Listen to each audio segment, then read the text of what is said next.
لا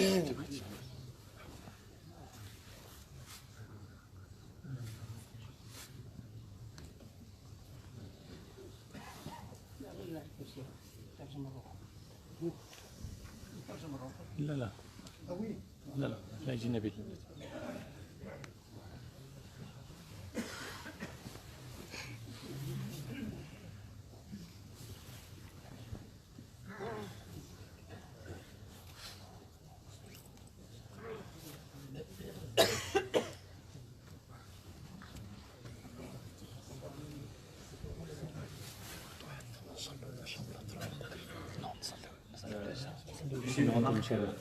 Cheikh, il a consacré 10 minutes de questions-réponses. Ceux qui ont une question à poser peuvent la préparer dès maintenant, l'envoyer par exemple.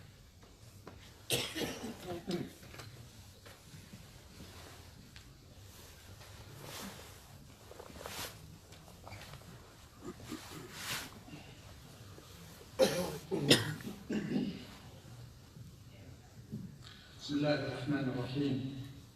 إن الحمد لله نحمده ونستعينه ونستغفره ونعوذ بالله من شرور أنفسنا وسيئات أعمالنا. من يهده الله فلا مضل له ومن يضلل فلا هادي له، وأشهد أن لا إله إلا الله وحده لا شريك له، وأشهد أن محمدًا عبده ورسوله. أما بعد، فإن أصدق الحديث كلام الله تبارك وتعالى، وخير الهدى هدى محمد صلى الله عليه وعلى آله وسلم، وشر الأمور محدثاتها، وكل محدثة بدعة، وكل بدعة ضلالة. أنا سعيد جدا أن أتشرف بإلقاء هذا الدرس أمام هذه الوجوه الطيبة التي أسأل الله عز وجل أن يحرمها عن النار، وأن يرزقها الجنة بفضله ومنه وكرمه سبحانه وتعالى. وأسعد جدا أن أكون ضيفا على هذه الجمعية الطيبة المباركة التي تبذل جهودا حسنة في الدعوة إلى الله عز وجل، وفي نشر الإسلام، وفي تعليم الناس اللغة العربية ودين الله عز وجل. وفي ذلك فليتنافس المتنافسون، فأعظم به من عمل، وأكرم به من سعي. وأسأل الله عز وجل أن يبارك في جهودهم، وأن ينميها ويزكيها، ويعطيهم عليها الأجر مضاعفا بفضله سبحانه وتعالى. درسنا اليوم في إطار هذه السلسلة التي شرعت فيها في باريس منذ أن جئت منذ بضعة أيام، وهي من أريج السنة النبوية. أتناول فيها في كل درس حديثا من أحاديث رسول الله صلى الله عليه وعلى آله وسلم، أنطلق منه لأتحدث عن بعض ما نحتاج إليه في تزكية قلوبنا وإصلاح نفوسنا. وحديثنا اليوم حديث صغير في حجمه، ولكنه عظيم في معناه، وهو حديث رسول الله صلى الله عليه وسلم حين قال: الدعاء هو العبادة. وهذا الحديث أخرجه أصحاب السنن، وهو حديث صحيح عن رسول الله عليه الصلاة والسلام، وجاء بلفظ آخر فيه ضعف، وهو الدعاء مخ العبادة. وهذا الحديث الدعاء هو العبادة يدلنا على عظم شأن الدعاء، وعلى أهمية الالتزام بهذا الأمر الإلهي الذي أمرنا الله عز وجل أن نلتزم به، وهو أن ندعوه سبحانه. بل جعل هذا الحديث الدعاء مرادفا للعبادة، فمن أراد أن يعبد الله فعليه بالدعاء، ومن دعا ربه سبحانه وتعالى فقد أتى بأعظم أركان العبادة. والدعاء هو باب فتحه الله عز وجل لعباده المقصرين الضعفاء المذنبين المفرطين، فتح لهم هذا الباب ليتصلوا بالحكيم الخبير الجبار القهار العظيم سبحانه، الذي هو غني عنهم والذي هم فقراء إليه سبحانه وتعالى. ومع غناه عنهم ومع كونهم هم الذين يحتاجون إليه للعكس، فإن الله تمنن وتفضل عليهم ففتح لهم هذا الباب وقال لهم يكفي أن تدعوني لكي أستجيب لكم، فأعظم بهذه العبادة التي جعلها الله عز وجل وسيلة وقربة يتقرب بها العبد إلى ربه سبحانه وتعالى. Bismillahirrahmanirrahim. Tout d'abord, le cheikh exprime sa joie d'être parmi nous et il remercie notamment les membres de cette association pour tous les efforts qu'ils font dans la voie du bien, dans l'enseignement de la religion ainsi que dans la langue arabe. Et il implore le Seigneur Tabaraka wa Ta'ala de leur accorder la bénédiction dans leurs efforts. Puis le cheikh nous annonce le thème de cette conférence et il nous informe que le thème est la suite de la série de conférences que le cheikh a entamée depuis sa venue à Paris. Et cette série porte sur l'explication des paroles de Nabi sallallahu alayhi wa sallam qui concernent la purification de l'âme et du cœur. Et le hadith que nous allons étudier aujourd'hui, Inch'Allah Ta'ala, est un hadith concis. Il est court dans ses mots, mais il est extrêmement riche dans ses leçons et ses enseignements. C'est un hadith dans lequel le Nabi sallallahu alayhi wa sallam dit « L'invocation, c'est l'adoration ». Et donc ce hadith nous indique la grande importance et la grande valeur de l'invocation. Et il encourage le croyant à invoquer Allah subhanahu wa ta'ala, au point où l'invocation est même citée comme un synonyme de l'adoration. Concrètement, cela veut dire que celui qui veut s'adonner à l'adoration d'Allah Azza wa Jal, alors qu'il s'adonne à l'invocation. Qu'il sache que l'invocation constitue le pilier le plus important de la dévotion et de l'adoration. Allah subhanahu wa ta'ala a considéré l'invocation comme une porte qu'il a ouverte pour les faibles, pour les pécheurs, pour ceux qui ont des manquements, pour ceux qui souhaitent entrer en contact avec le Seigneur, avec le puissant, avec le riche qui a nullement besoin d'eux, et malgré sa richesse et malgré sa grandeur, il a ouvert cette porte pour ses serviteurs afin justement de répondre aux besoins et afin d'exaucer les vœux de ses serviteurs croyants. وقال رب العزة جل جلاله وإذا سألك عبادي عني فإني قريب أجيب دعوة الداعي إذا دعاني. وتأمل ما في هذه الآية من اللطائف. من ذلك أولا أن الله عز وجل تمنن علينا فسمانا عبادا وتفضل علينا فنسبنا إلى نفسه بقوله عبادي، وكان يمكن أن يقول سبحانه وإذا سألك الناس وإذا سألك المسلمون، لكنه قال وإذا سألك عبادي عني. فتأمل ما في هذه العبارة وما في هذا اللفظ من ألوان الشفقة والعطف وما يسبغه الله عز وجل على عباده فيقربهم إليه ويقول لهم إذا سألك عبادي عني فإني قريب. وهنا لفتة بلاغية في هذه الآية، وهي أنه لو لم كان بالإمكان في غير القرآن أن يقال وإذا سألك عبادي عني فأجبهم إني قريب أو فقل لهم إني قريب، لكن قالوا سرعة الإجابة تستلزم وتقتضي الاختصار في الكلام.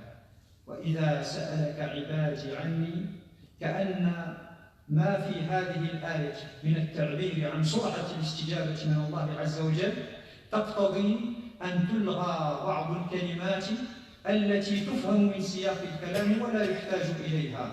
ولذلك قال الله عز وجل مباشرة: فإني قريب. الله عز وجل قريب من عباده، كما سيأتينا في بعض أحاديث السنة النبوية: هو أقرب إلى أحدنا من عنق راحلته. والله عز وجل مع قربه فهو العلي في دنوه سبحانه وتعالى. والله عز وجل في قربه يجيب دعوة الداعي إذا دعا. فما علينا إلا أن نحمل هما واحدا لا همين.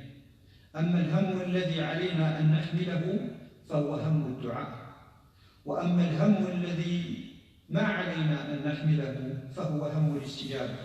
فإن الدعاء تكليف لنا وواجب علينا، وأما الاستجابة فهي من الله سبحانه وتعالى لا من سواه. وإذا حملت هما واحدا فذلك أيسر لك وأسهل عليك وأرضى لقلبك، ويجعل ذلك قلبك أكثر سكينة وطمأنينة.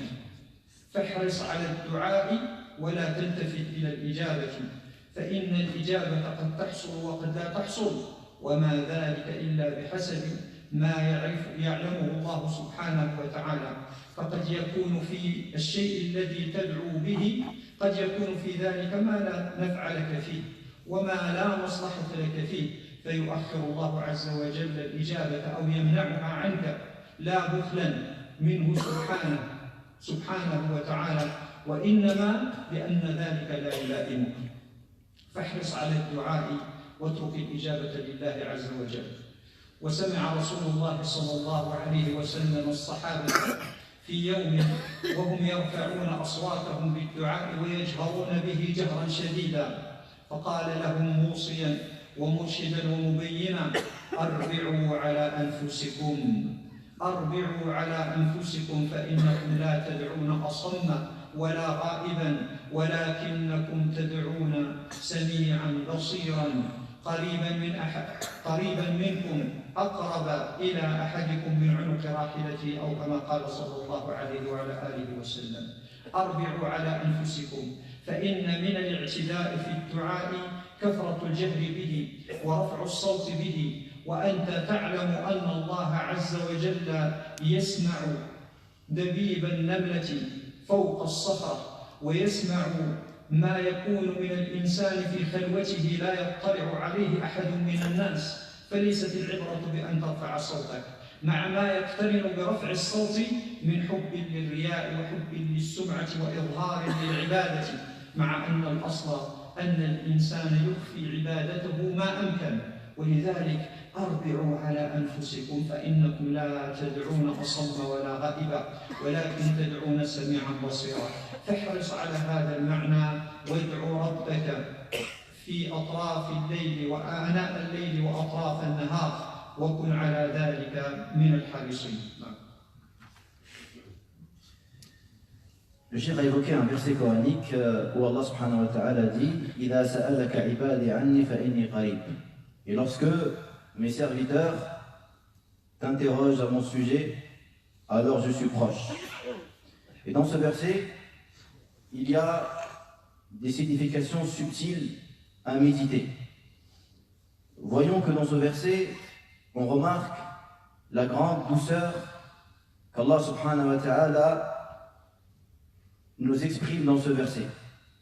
Quand tu nous appelles mes serviteurs, et quand mes serviteurs, donc il nous a nommés serviteurs, et il a attribué ses serviteurs à lui-même.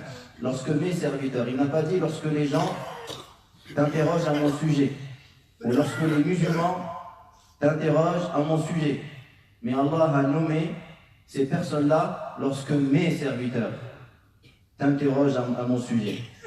Tout comme également nous remarquons une forme d'éloquence dans ce verset, car dans un langage autre que le Coran, on aurait pu dire « et lorsque mes serviteurs t'interrogent à mon sujet, alors dis-leur ».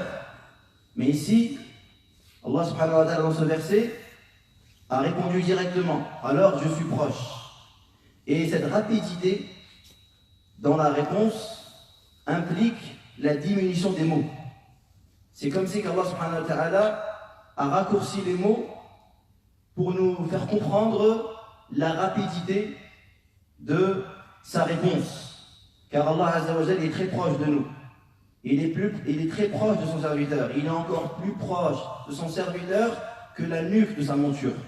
Et en même temps, il est le très haut, qui est élevé par son entité, tabaraka wa ta'ala, mais il est proche, il répond à ses serviteurs, à ceux qui l'invoquent. Et c'est pourquoi nous devons porter un seul souci. Nous devons être soucieux de l'invocation. Se soucier de l'invocation et ne surtout pas être soucieux de la réponse. Car ta responsabilité, à toi, c'est d'invoquer Allah. La réponse, elle appartient à lui seul. Et ceci va justement apaiser ton cœur. Et c'est plus simple pour toi. Et c'est plus à même de parvenir à la quiétude de ton esprit. Ne te préoccupe jamais de la réponse. Car la réponse, elle peut intervenir rapidement, comme elle peut ne pas intervenir. Car Allah Azza wa Jal connaît ce qui est bon pour toi. Ce qui va dans ton intérêt, il va l'exaucer. Et ce qui n'est pas dans ton intérêt, Allah ne va pas l'exaucer. Ce n'est pas par avarice, mais c'est pour ton bien, c'est par miséricorde. Et il nous dit que Nabi sallallahu alayhi wa sallam a entendu un jour ses compagnons qui haussaient le ton, qui élevaient leur voix en invoquant leur Seigneur. Et à ce moment-là, le prophète sallallahu alayhi wa sallam, l'éducateur, leur fait la remarque en leur disant: soyez calmes envers vous-même, car vous n'êtes pas en train d'invoquer quelqu'un qui est sourd ou qui est loin. Celui que vous invoquez, il est encore plus proche de vous que la nuque de votre monture.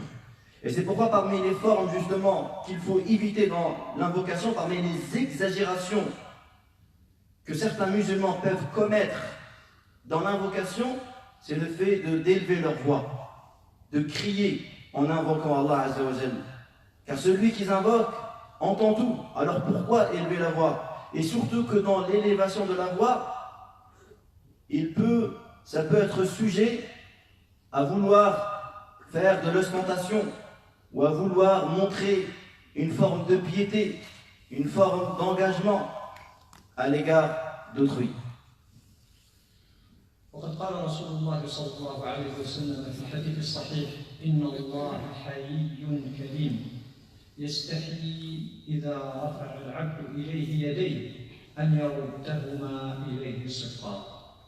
انظر إلى هذه المنة العظيمة التي تفضل الله بها على عباده، وهي أنه من حيائه وكرمه سبحانه أنه يستحي من عبده إذا رفع يديه إلى ربه يدعو ويطلب وينطرح بين يديه ويطلب ما شاء من خير الدنيا وخير الآخرة، يستحي الله عز وجل أن يرد بيديه إليه صفرا.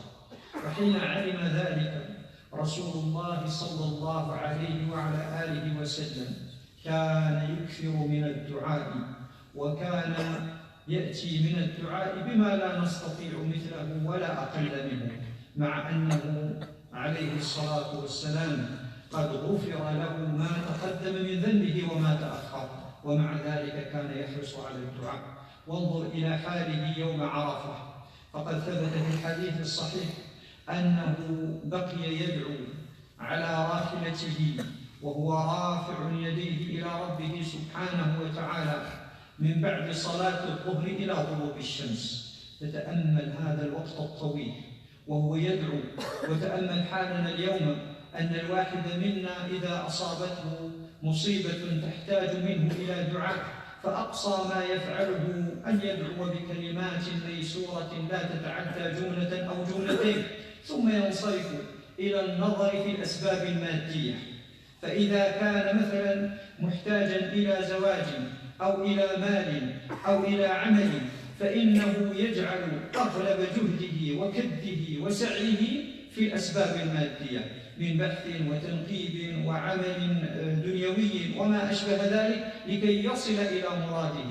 وما الذي يخصصه للدعاء وهو أعظم الأسباب وأجلها؟ إنما يخصص لذلك وقتا يسيرا يستقطعه من يومه أو من ليلته، وقد يفعل ذلك الدعاء دون أن يستحضر فيه نية، ودون أن يكون ذلك الدعاء خالصا من قلبه، ودون أن يكون مستحضرا للمعاني التي ينبغي أن يستحضرها الذي يدعو ربه سبحانه، ودون أن يتأدب بآداب الدعاء التي ينبغي أن تتوفر في كل مسلم يريد أن يدعو ربه سبحانه وتعالى.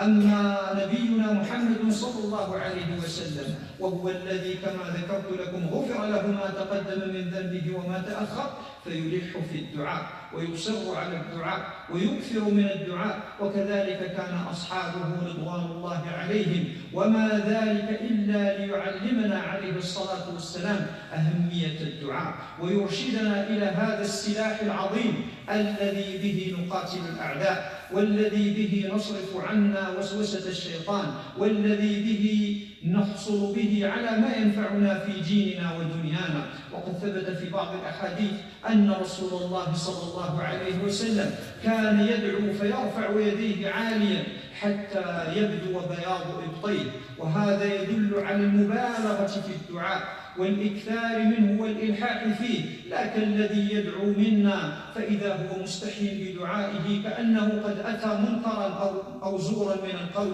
أو كأنه قد أتى بشيء يستحي أن يظهره للناس، أو كأنه قد خالف حال الناس الذين يسعون في أمورهم المادية وفي تتبع الأسباب الدنيوية، وهو هذا المسكين هذا الدرويش إنما يفعل هذه الأمور التي عفى الزمان عليها والتي كانت في القديم ولم تعد صالحة لهذا العصر. انظر إلى هذا المسكين لا يعدو أن يرفع يديه فيدعو، فهو مستحي بذلك لأنه تشبع بهذه الثقافة المادية الدنيوية التي تعطي الأهمية كلها للأسباب المادية والدنيوية. أما رسول الله صلى الله عليه وسلم وهو قدوتنا وأسوتنا ومعلمنا ومرشدنا ونبينا عليه الصلاة والسلام فما كان الأمر كذلك. وانظر إلى الجمع بين الأمرين في غزوة بدر، فإن النبي عليه الصلاة والسلام في غزوة بدر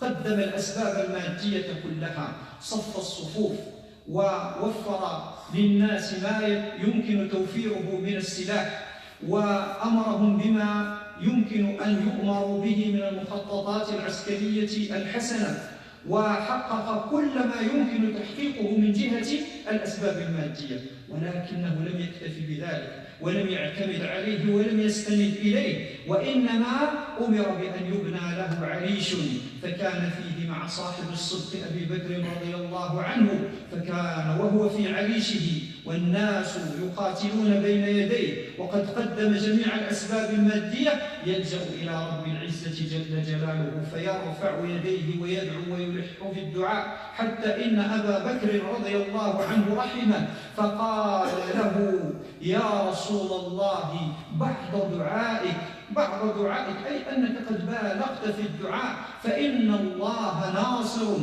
المسلمين، أي لا تكثر من الدعاء. كأن أبا بكر قد أشفق على نبي الرحمة صلى الله عليه وسلم مما رأى من إكثاره ومبالغته في دعاء ربه سبحانه وتعالى. فانظر إلى الفارق بين قدوتنا وبيننا نحن، وانظر إلى ما نزعمه اليوم حين نقول إننا نتبع رسول الله صلى الله عليه وسلم ونحيي سنته، فأي إحياء للسنة هذا وأي اتباع هذا إذا كنا لا نأتي بسنته في الدعاء الذي أسلفنا آنفا أنه مرادف للعبادة. النبي صلى الله عليه وسلم, dans une parole, il dit Allah subhanahu wa ta'ala est pudique et généreux. Il est gêné de voir son serviteur lever ses mains vers le ciel, de les laisser vides. Donc Allah subhanahu wa ta'ala, dans son hadith, nous informe de la grande générosité d'Allah subhanahu wa ta'ala à l'égard de son serviteur qui l'invoque, qui lève ses mains, de les laisser vides. Et lorsque le Nabi sallallahu alayhi wa sallam a su justement cette vérité, il a intensifié ses invocations. Le prophète s'adonnait à l'invocation comme aucun parmi nous pourrait le faire. Pourtant, Allah Azza wa Jal lui a pardonné tous ses péchés, passés et futurs. Regarde sa situation, alayhi salatu wassalam, pendant Arafat, le jour du pèlerinage. Il invoquait son Seigneur alors qu'il se trouvait sur sa monture. Et ces invocations se sont prolongées de la prière du Dhuhr jusqu'au coucher du soleil. Regarde ce temps important et médite sur ce temps long que le prophète sallallahu alayhi wa sallam a passé à invoquer son Seigneur. Et fais la comparaison avec notre situation actuelle. Lorsque certains parmi nous sont touchés par un malheur, le maximum qu'il pourrait faire, c'est d'invoquer en citant une phrase ou deux. Et la plupart de son énergie, il va l'utiliser dans les causes matérielles. Que ce soit un projet de mariage, un travail, obtenir une somme d'argent, tu vas constater que l'effort le plus important, il est utilisé strictement pour les causes matérielles. Tandis que la cause qui est l'invocation, on lui donne que le peu d'énergie, malgré que c'est la cause la plus importante. Et ceux qui se donnent à l'invocation, ils le font en ne respectant pas les comportements qu'ils devraient avoir. Il n'y a pas une présence d'esprit pendant leur sollicitation. Il n'y a pas une sincérité. Il n'y a pas de ferveur. Quant au prophète sallallahu alayhi wa sallam, il nous a enseigné, de par ses dires et de par sa pratique, l'importance et la valeur de l'invocation. Il lui arrivait tellement d'invoquer Allah, tellement de lever ses mains vers le ciel qu'on voyait la blancheur de ses aisselles. Le Nabi sallallahu alayhi wa sallam invoquait Allah en levant hautement ses mains, jusqu'à qu'on voyait la blancheur de ses aisselles, alors que certains parmi nous, nous dit-il, à croire qu'ils ont honte d'invoquer Allah, à croire que s'il se met à invoquer Allah, il est en train de commettre un délit, il est en train de faire un péché. Tu le vois gêné, tu le vois comme s'il se sentait marginal. Il ne fait pas comme la plupart des gens, parce que nous sommes victimes de cette culture du matérialisme. Nous avons sous-estimé la valeur de l'invocation. Un Nabi sallallahu alayhi wa sallam, il nous donne l'exemple pendant la bataille de Badr. Il a préparé son armée, il les a rangés, il a donné la stratégie. Et malgré toutes ces causes, et malgré toutes ces précautions, un Nabi sallallahu alayhi wa sallam s'adonnait intensivement pendant la bataille, pendant que les compagnons étaient en pleine guerre. Un Nabi sallallahu alayhi wa sallam invoquait son Seigneur. Il invoquait Allah Azza wa Jal. Alors qu'il est notre exemple. Comment pourrait-on aujourd'hui prétendre que nous suivons le prophète sallallahu alayhi wa sallam, que nous suivons sa sunna, alors qu'il y a une faiblesse, une démotivation claire sur ce sujet-là, sur ce point qui est le sujet de l'invocation. وإذا فمن سنة النبي صلى الله عليه وسلم أن المسلم إذا أصابته مصيبة أو جاءه أمر فإنه يفزع إلى ربه سبحانه وتعالى. وقد ثبت في السنة أنه عليه الصلاة والسلام كان إذا حزبه أمر فإنه يدعو ويقول يا حي يا قيوم أغث برحمتك أستغيث، يا حي يا قيوم برحمتك أستغيث. انظر إلى هذا الدعاء والذي يشرع لنا أن نستعمله إذا حزبنا أمر، أي إذا أصابنا أمر ولم نعرف كيف نخرج منه. قد يكون ابتلاء في الصحة أو في الولد أو في الرزق أو في غير ذلك من أنواع الفتن التي تصيب المسلم، فإذا أصابك مثل ذلك اعمل الأسباب، فإنه لا أحد ينفي ذلك أو ينكر ذلك عليك، ولكن أيضا افعل هذا الدعاء وادعو بهذا الدعاء لتكون متبعا لسنة نبينا محمد صلى الله عليه وسلم. يا حي يا قيوم برحمتك نستغيث. وقد كان الصحابة أيضا يحبون الدعاء ويحرصون عليه، ويعلمون أن الدعاء يفتح أبواب الخير. فمن ذلك ما حدث للصحابة حين كانوا في مهمة، يعني في مكان مغفر، لعله الربع الخالي أو غيره، وانتهى نفد منهم الزاد ونفد منهم الماء وضعفوا وأصابهم الجوع والعطش حتى يئسوا من الحياة، فحتى إن الواحد منهم كان يحفر قبره ويجلس إلى جانبه ينتظر الموت. فقام أبو هريرة إلى العلاء بن الحضرمي رضي الله عنهما وقال له: ألا تدعو ربك؟ فقام العلاء فتوجه إلى ربه وقال: يا حكيم يا عليم يا رحيم أغثنا. وكان العلاء من مجابي الدعوة رضي الله عنه، وكانت له كرامات معروفة ثبتت في سيرته رضوان الله عليه. فما لبثوا إلا هنيهة حتى ثارت سحابة فجاءت فأمطرت عليهم فمطروا بفضل الله سبحانه وتعالى فشربوا وارتووا. ولعل الواحد منا اليوم وهو يعيش في جو الفتن المادية ويعيش في جو ما يسمى عقلانية يستبعد مثل هذا ويقول: هذا لا يكون ولا يمكن، وإنما هي خرافات تذكر، وإنما هي أقوال تروى. ولكن من ذاق عرف، ومن جرب علم. وهذه الأمور لا يستدل عليها باستدلال عقلاني أو رياضي، وإنما يستدل عليها بعد الاستدلال الشرعي بالتجربة. فجرب أن تدعو ربك بقلب موقن مخلص مخبت منيب خاشع، وجرب أن تجعل جهدك كله في الدعاء، ثم إنك ستجد بعد ذلك من لطف الله عز وجل بك وعنايته بك وإكرامه لك وإنعامه عليك ما تفرح به وتسعد في دنياك وفي آخرتك.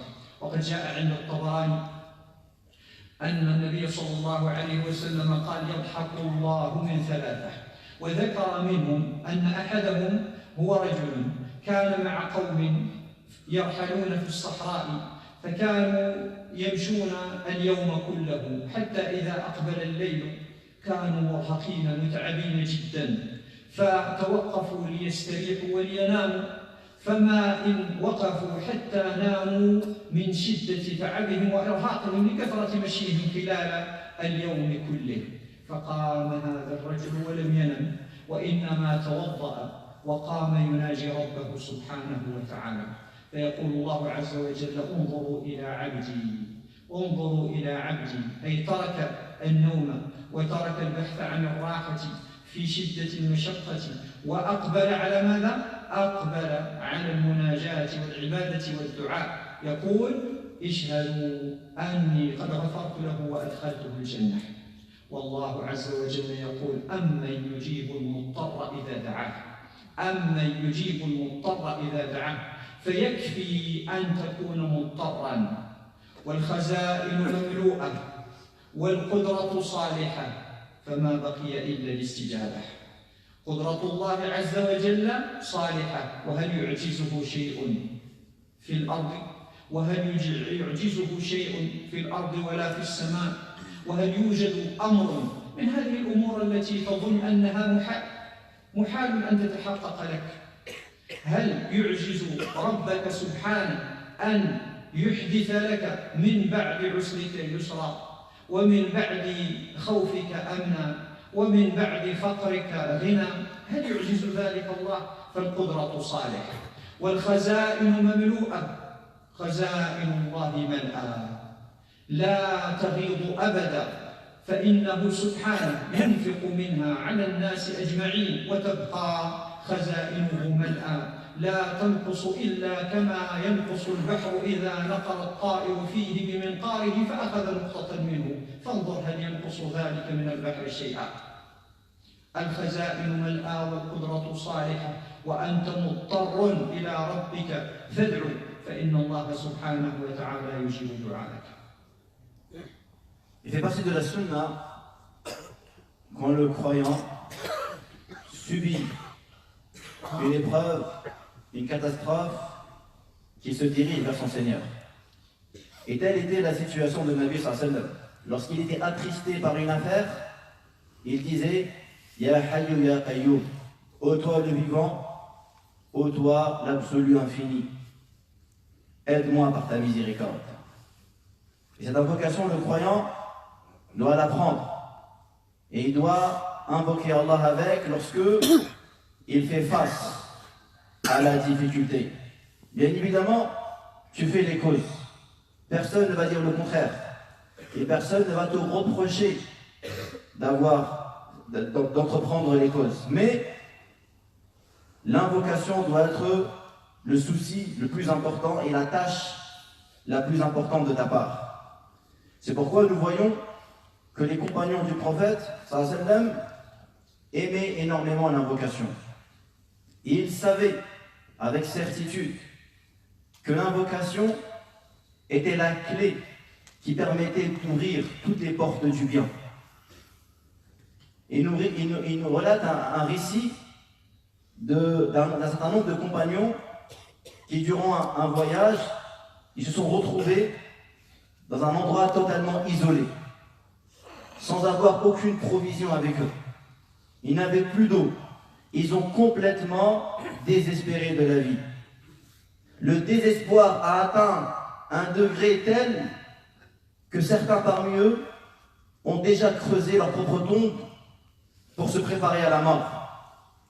Et à ce moment-là, Abu Huraira interpelle son frère Al-Ala Al-Hadrami, qui était un compagnon pieux, un homme pieux qui avait les invocations exaucées. Il s'est levé et il a invoqué Allah. Ya Hakim, ô toi le sage, ô toi le miséricordieux, aide-nous, sauve-nous.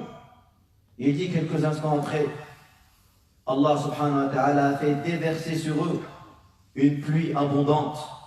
Ils ont pu boire, ils ont pu se rassasier. Certaines personnes, certains esprits faibles, dominés par les troubles et par le matérialisme, peuvent considérer ces récits comme des histoires inventées et comme des mythes qui se racontent, qui n'ont pas existé. Il dit, mais en vérité, celui qui a goûté, il le sait, et celui qui a testé, il est convaincu. Ce genre d'information, on ne peut pas trouver ou vérifier l'authenticité par un raisonnement rationnel. Mais ce type d'histoire, on peut les confirmer soit par un texte sacré, ou soit par l'expérience. Alors, à toi d'expérimenter, à toi de tester, à toi de pratiquer véritablement, réellement, cette invocation avec un cœur repentant, et fais en sorte que ton effort, tu mobilises toute ton énergie et tous tes efforts dans la concrétisation de l'invocation, et tu verras la douceur d'Allah, tu verras ce qui va te réjouir, tu verras ce qui va te délivrer. Le cheikh nous relate un hadith rapporté par Tabarani où le Nabi sallallahu alayhi wa sallam nous dit Allah rit de 3 personnes. Et parmi les 3 personnes citées, il y a un homme qui se trouvait avec un groupe de gens qui voyageaient dans le désert, qui entreprenaient un voyage long et difficile et dangereux. Et quand la nuit est arrivée, tellement ils étaient épuisés par leur voyage que leur seul souhait, c'est de trouver un moment de répit. Et là, à ce moment-là, alors que tout le monde est fatigué, alors que tout le monde est dans le besoin de dormir, un homme se lève. Un homme se lève pour parler à son Seigneur. Un homme se lève pour invoquer Allah Azza wa Jal et pour lui parler. Et il nous dit à ce moment-là, Allah subhanahu wa ta'ala, il dit à ses anges, regardez mon serviteur qui a renoncé à son sommeil et qui s'est consacré à l'invocation. Il s'est consacré à la conversation avec Allah Azza wa Jal. Je vous prends en témoin que je pardonne, que j'efface ses péchés et que je lui accorde le paradis comme demeure éternelle. Et qui répond à celui qui est dans la nécessité lorsqu'il l'invoque. Le cheikh nous dit, sachez que les trésors d'Allah sont remplis. Les trésors sont remplis. Et la capacité d'Allah et la force d'Allah, elle est authentique, elle est bonne, elle est forte. Rien ne peut, rien, Allah Azza wa Jalla est capable de réaliser toute chose. C'est lui qui a la capacité d'enrichir son serviteur après la pauvreté et de le guérir après sa maladie. La force d'Allah Azza wa Jalla, elle est complète, elle est parfaite et ses trésors sont remplis. Regardez tout ce que Allah a dépensé depuis la création des cieux et de la terre. Tout cela n'a rien diminué à son royaume. Tout cela n'a rien diminué à son trésor et à sa richesse. Il nous donne même l'exemple. Si on peut parler d'une diminution, on pourrait citer l'exemple d'un oiseau qui viendrait picorer dans l'océan. Que va-t-il diminuer en picorant une goutte d'eau d'un océan large et profond? Donc Allah Azza wa Jalla, ses trésors sont remplis et sa force, sa capacité, elle est parfaite. Tu n'as que à invoquer et tu n'as que à te diriger vers lui. والله عز وجل يحب العبد الذي يلح عليه في الدعاء. أما ابن آدم فإنه يكره أن تلح عليه في الدعاء. فإذا ذهبت إلى رجل من الناس تطلب منه مالا أو تطلب منه مساعدة أو شفاعة، فإنك إذا طلبت منه مرة أو مرتين أو 3 مرات فإنه يكره ذلك ويغضب ويقول لقد أثقلت علي جدا. وأما الله سبحانه وتعالى فإنه يفرح إذا دعوت فألحقت في الدعاء، فيمكنك أن تدعو في كل صلاة وفي كل سجود وفي كل وقت وحين، ويمكنك أن تدعو بالشيء الواحد يوما ويومين وشهرا وسنة وسنوات، وكل ذلك وأنت مقبل على ربك وأنت تعلم أن ربك مقبل عليك أيضا. وللدعاء سر عجيب في تحقيق رغبات المسلم. من ذلك هذه القصة العجيبة التي ذكرها أصحاب التراجم والسير، وقد ذكروا أنه في زمن العباسيين كان رجل قد دخل على الوزير ابن بقية فطلب منه شيئا فغضب منه الوزير فضربه بيده، فقال ذلك الرجل: أتضربني؟ والله لأرمينك بسهام الليل، والله لأرمينك بسهام الليل. فقال له الوزير ابن بقية: اذهب أنت وسهامك. أتدري ما سهام الليل؟ إنها الدعاء الذي يتوجه به العبد في وقت السحر حين يقوم يناجي ربه سبحانه وتعالى، فيدعو فيوجه هذه السهام التي لا تخطئ أبدا. قال له: اذهب أنت وسهامك. فذهب ذلك الرجل فكان يدعو عليه في الأسحار، فما مضت مهلة قليلة إلا وقد أخذ ذلك الوزير لسبب من الأسباب، ثم أخذه الحاكم فقطع يده، فكانت هذه هي سهام الليل التي لم تخطئه. وذلك أن المظلوم لا بد أن يستجاب دعاؤه، فقد ثبت في الحديث الصحيح أن رسول الله صلى الله عليه وسلم قال: دعوة المظلوم يرفعها الله سبحانه وتعالى فوق الغمام ثم يقول وعزتي وجلالي لأنصرنك ولو بعد حين. هذه دعوة المظلوم التي جاء أيضا في الحديث الآخر أن رسول الله صلى الله عليه وسلم قال دعوة المظلوم ليس بينها وبين الله حجاب. دعوة المظلوم ليس بينها وبين الله حجاب. فإذا كنت مظلوما فاعلم أن دعوتك التي تتوجه بها إلى ربك لا يحجبها عنه سبحانه وتعالى شيء أبدا. Et Allah subhanahu wa ta'ala, il aime que son serviteur fasse preuve de répétition dans les invocations et qu'il soit constant dans ses du'a, contrairement à l'humain. L'humain, lorsque tu lui demandes un service, une faveur, de l'argent, au bout d'un moment, l'humain se lasse.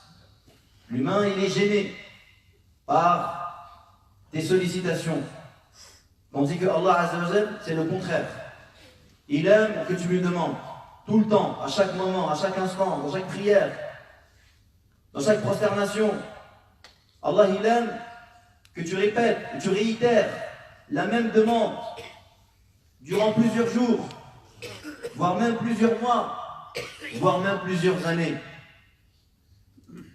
Cette invocation a un secret étonnant dans la réalisation des vœux et la concrétisation des projets. Certains hommes de science, certains historiens nous relatent une histoire étonnante qui a eu lieu pendant la dynastie abbasside, où un ministre qui se nommait Ibn Baqiya a frappé un homme. Et cet homme-là, tellement s'est senti humilié, tellement il a subi cette injustice, il dit à ce ministre, par Allah, je vais t'envoyer les flèches de la nuit. Je ferai tout pour que les flèches de la nuit parviennent à toi. Et le ministre a sous-estimé les propos de cet homme. Il lui dit, pars toi et tes flèches. Il dit, savez-vous quelles sont les flèches de la nuit? Ces flèches-là, c'est les flèches pour nommer les invocations qui se font pendant les derniers moments de la nuit, qu'on appelle le temps de Sahar.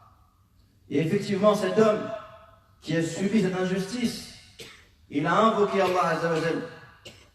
Ces flèches ont atteint ce ministre quelque temps après, qui suite à des problèmes, a été puni par son gouverneur et sa main fut coupée. Il nous dit l'invocation de l'opprimé est une invocation qui est exaucée. Allah Azza wa Jal, il prend l'invocation de la personne opprimée, la personne qui a subi une injustice. Allah saisit son invocation et il va l'élever au-dessus des nuages. Puis il dit, par ma puissance, par ma gloire, je t'accorderai secours d'ici peu. Et il dit également au Nabi sallallahu alayhi wa sallam l'invocation de l'opprimé, et il n'y a aucun voile qui la sépare.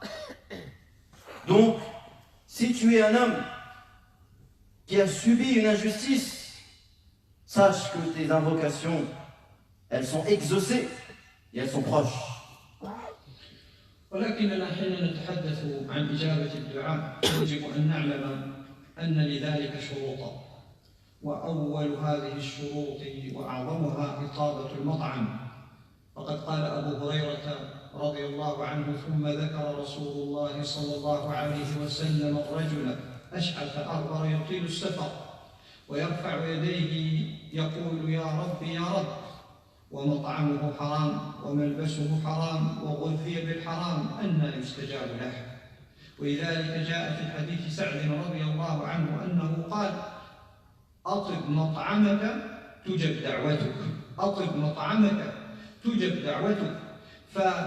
أعظم الشروط وأولها إطابة المطعم، أي أن يتحرى المسلم أن يكون أكله والرزق الذي يأتي به لنفسه ولعياله أن يكون من مصدر مباح، أن يتحرى المباحات ويبتعد عن المحرمات، بل إذا استطاع أن يبتعد عن الشبهات فذلك أفضل، فيجعل بينه وبين المحرمات سياجا من الشبهات حتى لا يصل إلى محرم أبدا. وقد كان سعد هذا رضي الله عنه مجاب الدعوة، وإنما كان مجاب الدعوة لأجل كونه كان لأجل دعاء رسول الله صلى الله عليه وسلم، ولأنه امتثل لأمر النبي عليه الصلاة والسلام بإطابة المطعم. وقد اشتهر عنه رضوان الله عليه أنه كان مجاب الدعوة، فبذلك أنه حين كان واليا على العراق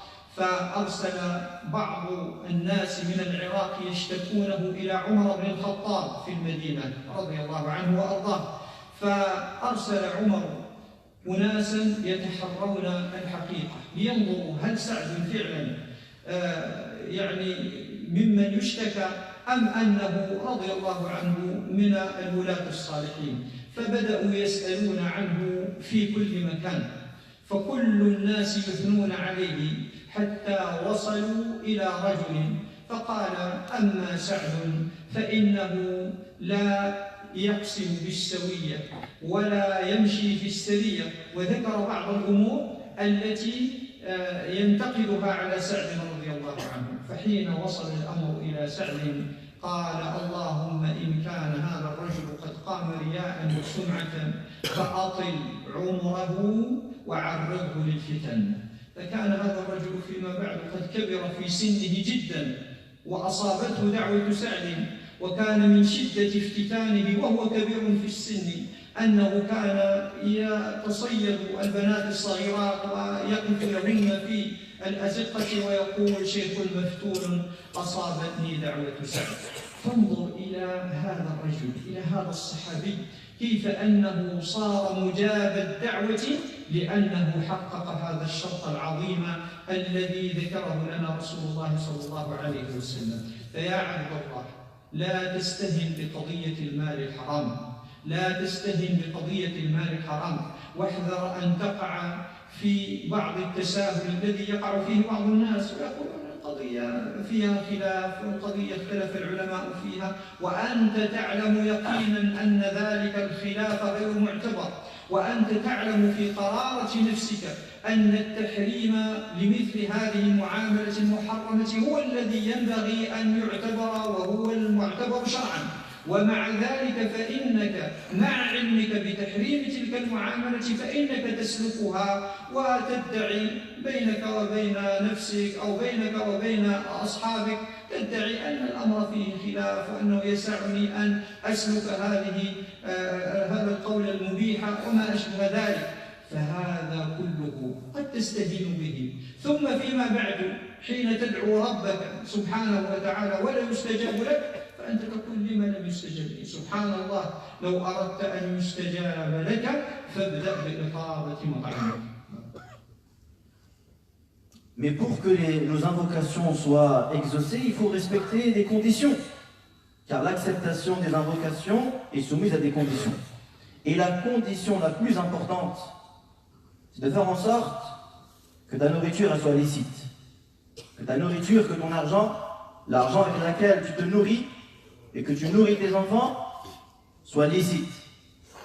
Il nous évoque le hadith de Nabi sallallahu alayhi wa sallam lorsqu'il évoque le récit d'un homme qui prolonge son voyage, qui est voyageur. Et le voyageur, ses invocations sont exaucées normalement, qui est en voyage et qui lève ses mains vers le ciel en invoquant Allah, Ya Rab, Ya Rab, alors que sa nourriture elle est haram, sa boisson elle est haram, il s'est nourri avec du haram. Le prophète nous dit: comment voulez-vous qu'Allah réponde à une telle personne? Aussi, un Nabi sallallahu alayhi wa sallam a dit à Sa'd ibn Abi Waqqas: Atib mat'amak tujab da'watak. Fais en sorte que ta nourriture soit licite, tes invocations seront acceptées. Donc, Cette première condition est une condition qui est importante, que le musulman doit vérifier. Il doit traquer toutes les entrées d'argent pour voir est-ce que vraiment son masdar, la source de son argent, est-ce qu'elle est autorisée ou pas. Voire même, en plus de s'écarter, de se protéger du haram, le croyant devrait même s'éloigner des ambiguïtés. Même cette somme d'argent, qui n'est pas sûr qu'elle est haram, il a un doute. Parce que si tu veux justement arriver à ce niveau élevé d'avoir les invocations exaucées, il faut remplir impérativement cette condition. Et quand Nabi sallallahu alayhi wa sallam a dit à Saad, Atib mat'amak, fais en sorte que ta nourriture soit licite et tes invocations seront exaucées, Saad ibn Waqqas, il nous dit, était un homme célèbre et connu pour avoir les invocations exaucées. Il y a des récits qui le prouvent. Il nous raconte une histoire où Saad a été accusé par un homme un jour, quand Omar a voulu faire une vérification à propos de Saad. Est-ce que c'était un homme, car il lui avait confié une tâche importante, il avait un poste de pouvoir, et donc quand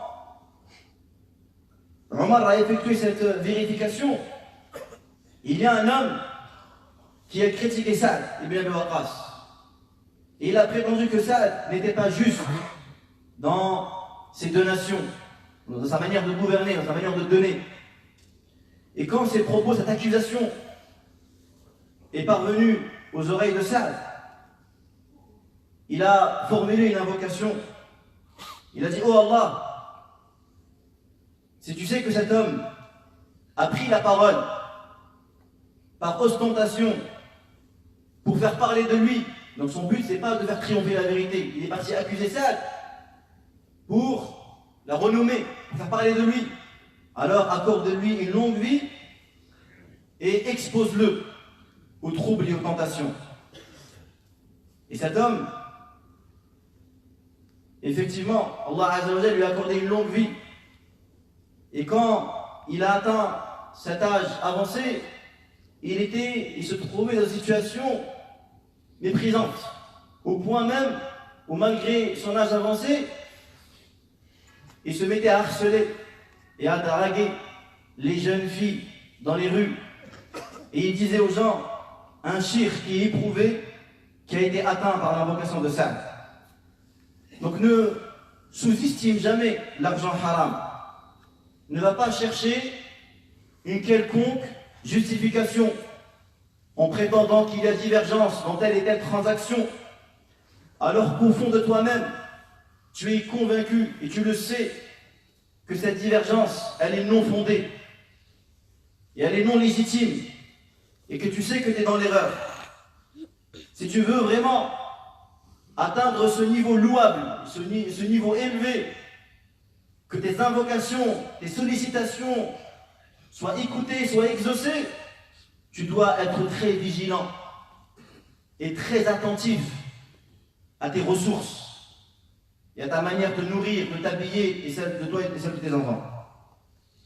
نعم، والشرط الثاني لإجابة الدعاء هو الاستقامة، بمعنى مجملا أن يستقيم العبد على شرع الله سبحانه وتعالى، كما قال الله سبحانه وتعالى: قد أجيبت دعوتكما فاستقيما.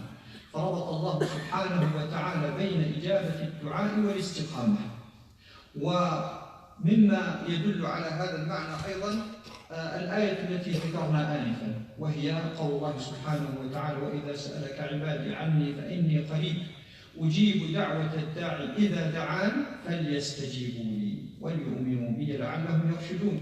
فانظر أن الله عز وجل يستجيب دعاء الداعي ويطالب العبد الذي أجيبت دعوته بأن يستجيب لله سبحانه وتعالى. وكيف تكون استجابة العبد؟ تكون بالاستقامة على شرع الله سبحانه وتعالى.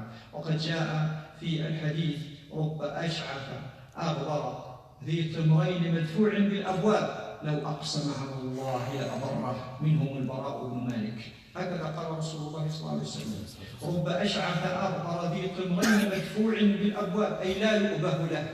إذا رؤي بين الناس لم يؤبه له، ولكنه عند الله سبحانه وتعالى عظيم. لو أقسم على الله لأبره، أي لو قال يا رب والله أقسم عليك أن تفعل لي كذا، أن تنصرنا في كذا، أن تتيح لنا الشيء الفلاني، لأبره الله سبحانه وتعالى. وذلك أن الموازين عند الله ليست كالموازين عند العباد.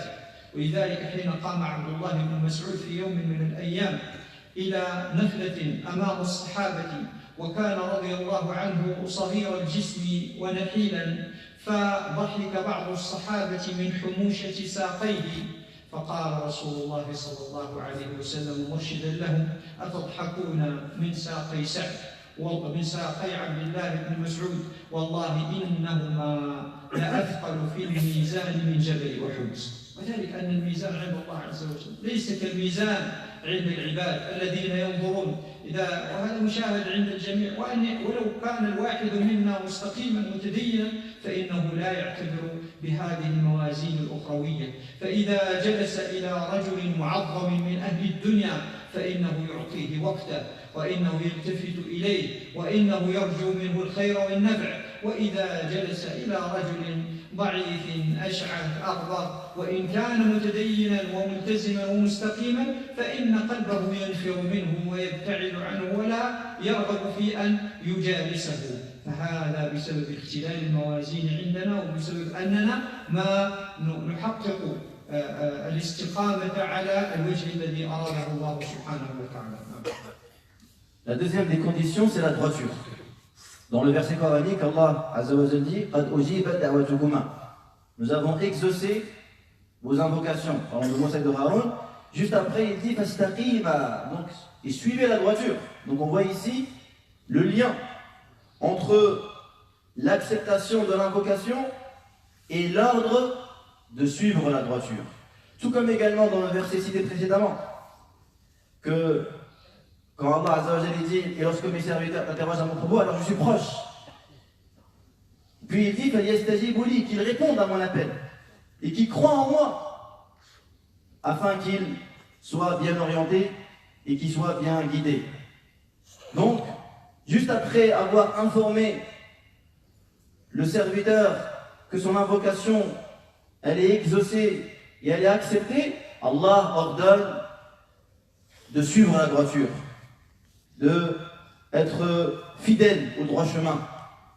Le Nabi sallallahu alayhi wa sallam nous dit: il se peut qu'un homme ayant les cheveux éparpillés, poussiéreux, qui repoussait des gens, s'il jure sur Allah, Allah Azza wa Jal va exaucer son vœu. Tellement il est rapproché d'Allah. Et parmi eux, il y a le Bara ibn Malik. Donc, aqsama ala Allah, s'il jure sur Allah, il dit: Allah, par Allah, accorde la victoire à tel groupe, par Allah, accorde-moi telle chose. Allah Azza wa Jal lui exauce et lui répond. Tellement il a de l'estime et de l'importance. C'est pourquoi les critères de valeur d'Allah Azza wa Jal ne sont pas les mêmes que nos critères à nous. Il nous cite l'exemple de Mas'ud, radiyallahu anhu, qui un jour, alors qu'il escaladait un palmier, Ibn Mas'ud, c'était un homme qui était maigre, il était faim. Alors qu'il s'apprêtait à escalader un palmier, les Sahaba, ils ont aperçu ses jambes. Ils se sont mis à rire. Et quand le prophète sallallahu alayhi wa sallam les a vus rire, il les interroge, il leur dit: de quoi vous riez? Pourquoi riez-vous? Ils ont dit à Rasulullah: de la minceur de ses jambes. Il leur dit: par celui qui tient mon âme entre sa main, elles sont plus lourdes auprès d'Allah que la montagne de Uhud. Donc regardez les critères de valeur. Il dit ça, on le voit. Quand certaines personnes, certains parmi nous, ils se trouvent accompagnés par une personne puissante, une personne qui a du pouvoir. Il va être très, très à l'écoute, très respectueux. Il va le valoriser. Il va lui accorder de l'importance, lui accorder du temps. Mais en revanche, s'il est en compagnie d'une personne qui est faible, une personne pauvre, il sent que son cœur a tendance à le fuir. Il ne ressent pas l'envie de rester avec lui, parce qu'il n'y a pas d'intérêt, parce qu'il ne lui accorde pas d'intérêt. Donc vous voyez, les critères, ce n'est pas les mêmes. Allah Azza wa Jalla accorde de l'importance et de la valeur à ceux qui sont fidèles, à ceux qui réalisent la droiture et l'istiqama. نعم، والشرط الأخير من شروط الدعاء عدم الاستعجال. وقد جاء في الحديث أن رسول الله صلى الله عليه وسلم قال: يستجاب للعبد ما لم يستعجل، يقول ربي دعوتك فلم تستجب لي. وقد ذكر المفسرون مثلا أن بين دعاء موسى على فرعون وبين هلاك فرعون أكثر من 40 سنة. وذكروا أيضا الشيء نفسه في دعاء أبي يوسف لكي يرجع يوسف إليه، فكان بين بدء ذلك ورجوع يوسف إلى أبيه نحو 40 سنة.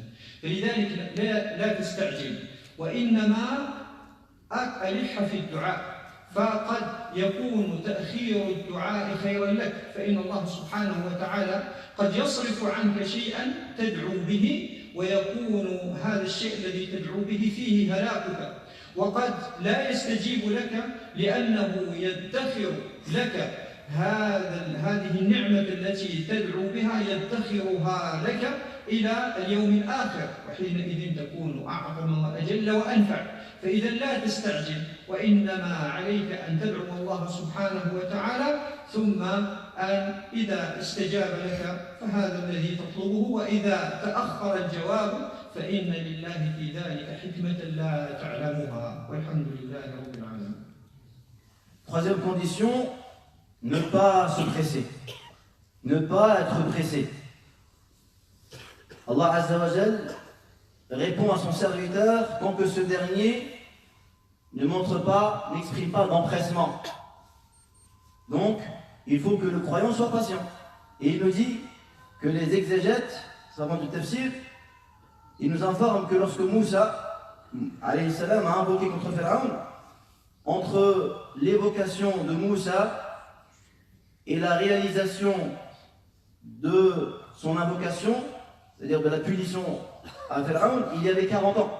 Quand Moussa alayhi salam a invoqué contre Pharaon, Allah Azza wa Jal a exaucé, a réalisé cette invocation 40 ans après l'avoir formulée.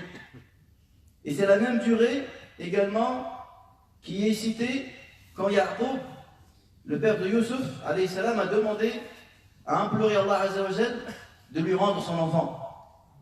Il a attendu pendant 40 ans. Donc ne sois pas pressé.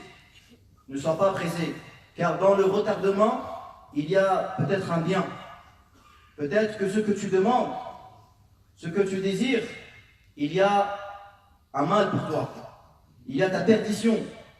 Alors Allah Azza wa Jal, il te réserve ce que tu demandes pour le jour dernier, afin que le don soit encore plus vaste, soit encore plus immense et plus important. نعم، وهنا بعض الأسئلة نجيب عليها بسرعة.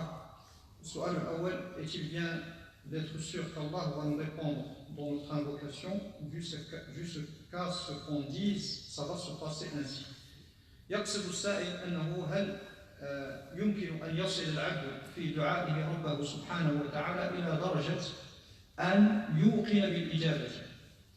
هذا مقام عال جدا، وليس هو متاحا لأي أحد، ولذلك لسنا ننصح به أحدا من المبتدئين، ولا نحن نجرؤ عليه، لأنه مقام لا يصله إلا أهل اليقين العالي، ولسنا من أهل ذلك المقام. وهذا المقام لسنا ننكره أيضا على من وصل إليه، فمن وصل إلى أن يرى بعض الأمور أنها ستتحقق كما حدث ذلك لمجموعة من العلماء والصالحين، فإنهم كانوا يدعون ربهم سبحانه وتعالى، ووصل الأمر ببعضهم أنه قيل له قل إن شاء الله، فقال إن شاء الله تحقيقا لا تعليقا، من شدة يقينه من أن الأسباب كلها متحققة لكي تستجاب الدعوة. مثل هذا لا ننكره على من وقع منه، بل نعده علوا في درجة اليقين، ولكننا نحن معاشر المذنبين الضعفاء المفرطين لسنا نتجرأ عليه ولسنا ننصح به أحدا من الناس. والسؤال الثاني المتعلق بالموضوع نفسه: est-il mieux d'invoquer Allah ou d'invoquer Allah et de demander aux frères d'invoquer aussi pour nous؟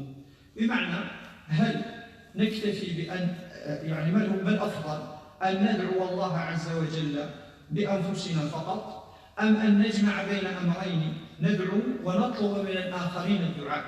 نقرر ابتداء أن السنة الثابتة عن رسول الله صلى الله عليه وسلم أن الواحد من المسلمين يدعو لنفسه بنفسه، هذا هو الأصل المتقرر، ولم يكن مشتهرا عند الصحابة رضوان الله عليهم أن الواحد منهم كلما التقى بآخر من المسلمين يطلب منه ويسأله ادعو لي، هذا لم يكن مشتهرا عندهم ولم يكن معروفا عندهم، وإن كان لا مانع منه، ولكن لا ينبغي الإكثار منه كما نشاهده عند بعض الناس، وإنما يتوجه دائما إلى الآخرين، كلما التقى بأخ يرجو فيه الصلاح ادعو لي ادعو لي. فنقول لا شك أن هذا هو الأصل المستقر، وهو كل واحد يدعو لنفسه، ولكن لا يمنع ذلك ولا شيء يمنع منه في السنة حقيقة من أن المسلم يمكنه إذا توسم في رجل من أهل الخير أو توسم فيه صلاحا أو ظهر له أنه قد يكون مجاب الدعوة، لا حرج أن يتوجه إليه بطلب الدعاء له، ويكون بذلك الأفضل أن يجمع بين الأمرين، لكن لا ينبغي أن يبتدل هذا الأمر، بمعنى كلما التقيت بشخص في زمان ادعو لي. قضية الدعاء أمر عظيم جدا، وإنما تقصد بذلك آحاد الناس وأفذالهم الذين ينظر إليهم في مجال الدعاء، أو الذين اشتهر عنهم إجابة الدعاء، أو الذين تتوسم فيهم لأنهم من الأخفياء الأتقياء الأنقياء أنهم قد يكون دعاؤهم مقبولا عند رب العزة جل جلاله. Donc le cheikh a répondu à deux questions. Donc la première question, donc le frère il demande: est-ce qu'il est possible qu'un serviteur justement atteint un niveau de certitude tellement élevé que lorsqu'il invoque, donc il est certain et convaincu que l'invocation elle est acceptée? Le cheikh il me dit que ça c'est un degré très élevé. Ce degré est tellement élevé qu'on ne peut pas prétendre y arriver. Car pour parvenir à ce niveau-là, à cette certitude, il faut vraiment faire partie parmi l'élite, parmi ceux qui ont atteint un niveau de spiritualité très élevé. Et certaines personnes l'ont atteint. Il y a certains parmi les savants, ils avaient tellement une foi, une certitude, une intuition authentique qu'ils étaient convaincus de la réponse. Au point où un des savants, un jour, il a invoqué Allah.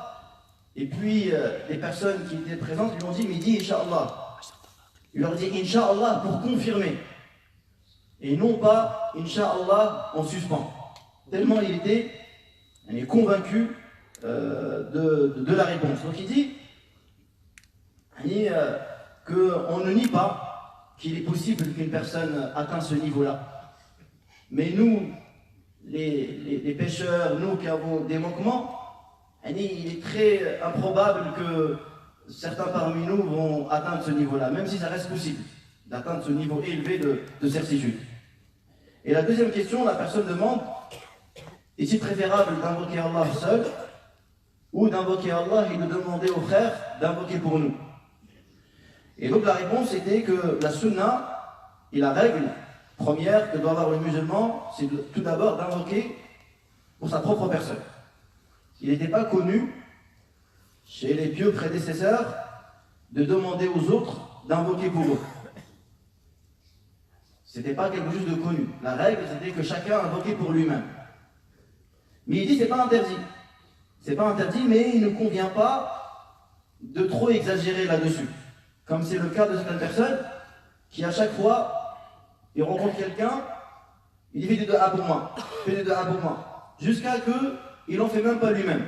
Fait que lui, il a délaissé de du'a pour sa propre personne et il se consacre à demander aux autres de faire des du'a pour lui.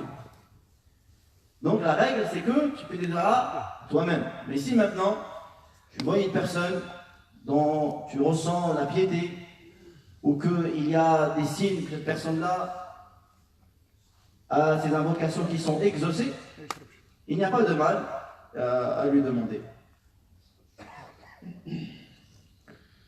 Puisqu'il reste un peu de temps, bien que la question soit hors sujet, on va essayer de répondre. Je souhaiterais savoir si lors de la prière, un homme ne se couvre pas la tête. N'est-elle pas makrouha, sa prière? Il me semble que c'est conseillé de se couvrir la tête, c'est une sunna bien recommandée. Si cet acte n'est pas respecté par l'imam ou la personne qui sert d'exemple aux fidèles d'une mosquée, conservative de la prière va-t-elle être complète? هذا السؤال خارج الموضوع نكون واضحين، ولكن بما أن السؤال طرح بهذه الطريقة التي يذكر فيها السائل il me semble que c'est conseillé etc. بمعنى أنه يذكر أنه يعرف الجواب، فنحتاج أن نبين أنه أولا السائل لا يذكر الجواب في سؤاله وإنما يسأل وهو غير عالم بالجواب. هذا الأصل. فالأسئلة تطرح للتعلم لا للتعنت، وإذا كنت تعرف فما فائدة السؤال؟ وإنما تسأل مسترشدا، ولكن لا بأس ما دمت تسأل هذا السؤال فلا بأس أن نجيب عنه. هذه المسألة الأولى. إذن من آداب السؤال أنك إذا سألت في أمر معين فاحرص على أن تسأل وأنت ترغب في الجواب، لا تسأل وأنت تريد من الجواب تحقيق أمر معين، يعني أن يأتي الجواب من الشيخ ليوافق رأيك أو ليوافق رأيا من آراء الناس أو ليكون بخلاف ذلك. دائما علينا أن نحرص في أسئلتنا أن نكون مسترشدين.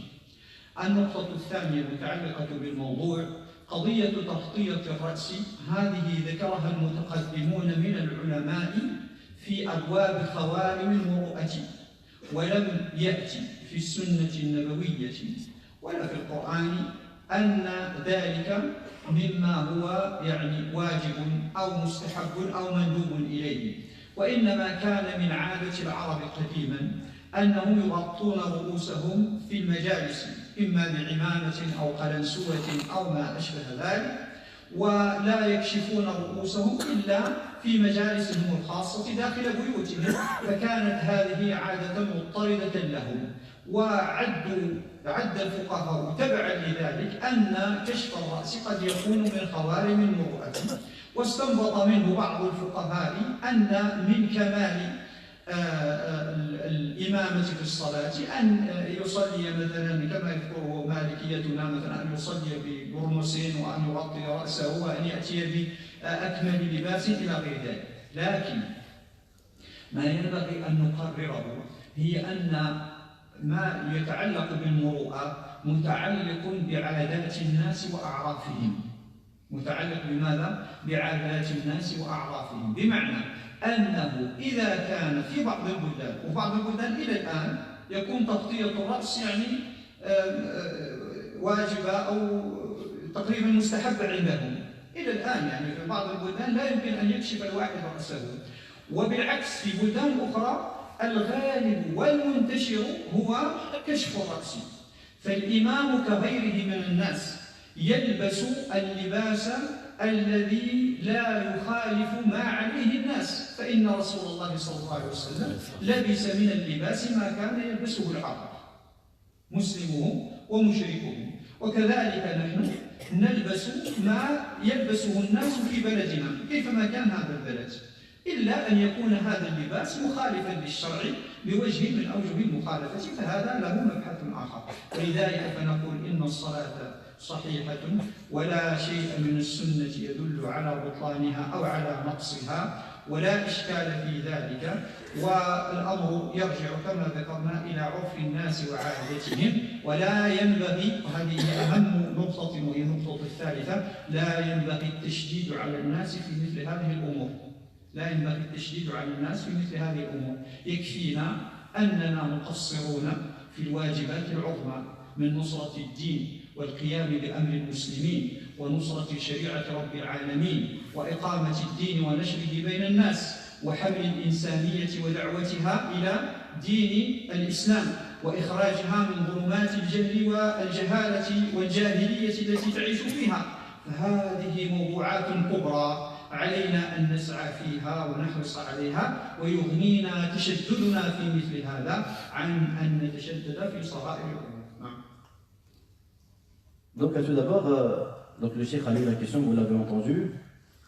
Et donc tout d'abord, la question elle porte deux points. Premièrement, donc Cheikh tenait à faire une remarque concernant la question, puisque la personne qui pose la question, il a en même temps inclus la réponse. Donc il a dirigé la réponse du Cheikh, et ça, il ne convient pas de le faire. Quand tu poses une question, c'est qu'à la base tu ne sais pas. Donc ne pas dans ta question utiliser des termes en voulant et en désirant orienter les propos du Cheikh en ta faveur. Donc parmi les bons comportements quand on pose une question, c'est de poser la question directement que un imam prie sans se couvrir la tête. Donc il nous dit que le fait de couvrir la tête, c'est une question que les savants anciens l'ont évoquée parmi les formes, on va dire, de comportement qu'il convient d'avoir. Parmi les bonnes attitudes, des choses qui, justement, pour garder une certaine image, une certaine intégrité auprès des gens. Et rien n'est évoqué dans, on va dire, les textes pour indiquer son obligation ou sa recommandation. Mais c'est un élément qui revient à la coutume et aux us des gens. Les Arabes étaient connus pour être des gens qui se couvraient la tête. Quand ils étaient avec des gens étrangers ou quand ils se trouvaient en dehors de leur demeure, ils se couvraient la tête. Mais quand ils étaient chez eux, dans les assises avec les proches, ils se découvraient la tête. Et donc c'est pourquoi donc il nous dit que maintenant la question de couvrir la tête va dépendre justement de ton environnement. Si c'est mal vu par les gens, dans les gens de ton pays, que de se dévoiler la tête, alors il vaut mieux se couvrir la tête. Si par contre, dans le pays où tu vis, c'est quelque chose de normal, de naturel,